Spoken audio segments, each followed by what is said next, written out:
This is not a charity. People need to be responsible. If you can't afford formula, maybe you shouldn't have had a child. Her voice was loud enough for everyone in the store to hear. It was late afternoon. Grace adjusted the blanket inside the stroller as she stepped into the grocery store. Her hair was tied in a messy bun, her cardigan slightly faded, her eyes heavy from sleepless nights. She wasn't shopping for groceries. She was shopping for one thing: baby formula. She checked the price twice, then 3 times. She held the can close to her chest like it was fragile, because to her, it was. She glanced down at the stroller beside her. She whispered toward it, "It's okay, Mommy's got you." She walked to the register, pushing the stroller gently in front of her. The cashier barely looked at her. "Is that all?" Grace nodded quietly. Beep! The formula scanned. Grace inserted her card. She held her breath. Processing. Declined. Her stomach dropped. The cashier didn't lower her voice. "It says insufficient funds." Heads turned immediately. Grace swallowed. I'm sorry. Can you try again?" The cashier sighed loudly. "Ma'am, if there's no money, there's no money." A couple behind her exchanged looks. Someone lifted their phone. Grace tried again. Declined. A soft cry came from the stroller. The cashier leaned back, arms crossed. "You know this isn't a charity, right?" The words sliced through the silence. Grace's cheeks burned. "I just need the formula," she whispered. "Well, you should have thought about that before," the cashier replied coldly. The store grew quieter. Then came the sentence that froze everything. "People really need to stop having kids they can't afford." It wasn't an accident. It wasn't careless. It was intentional.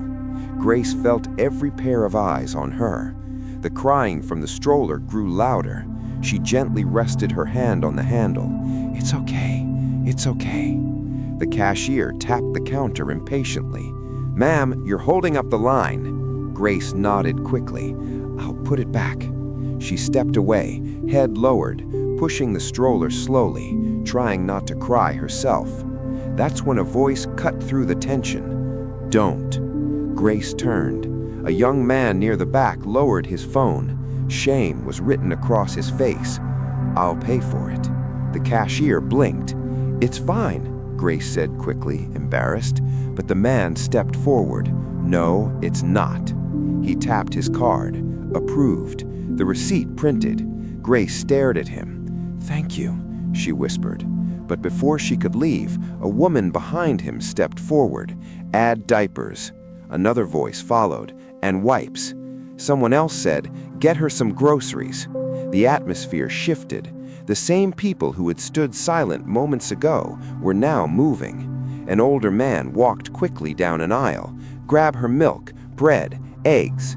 A teenage girl ran toward the baby section. "She needs clothes." One cart became 2. 2 became 3. People weren't asking anymore. They were acting. Blankets, baby lotion, cereal, rice, canned food. A middle-aged woman adjusted the stroller gently. She shouldn't be doing this alone. Grace shook her head in disbelief. "You don't have to." But they did, and they wanted to. The young man who paid first turned to the cashier. Quietly, "We all heard what you said." It wasn't loud, but it carried weight.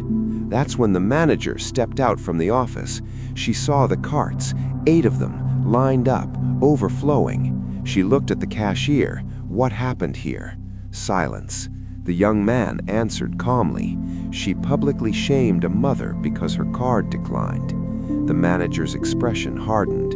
She turned to Grace. "Ma'am, I am so sorry this happened to you." Her voice wasn't defensive, it was firm. Then she looked at the cashier. "Step away from the register."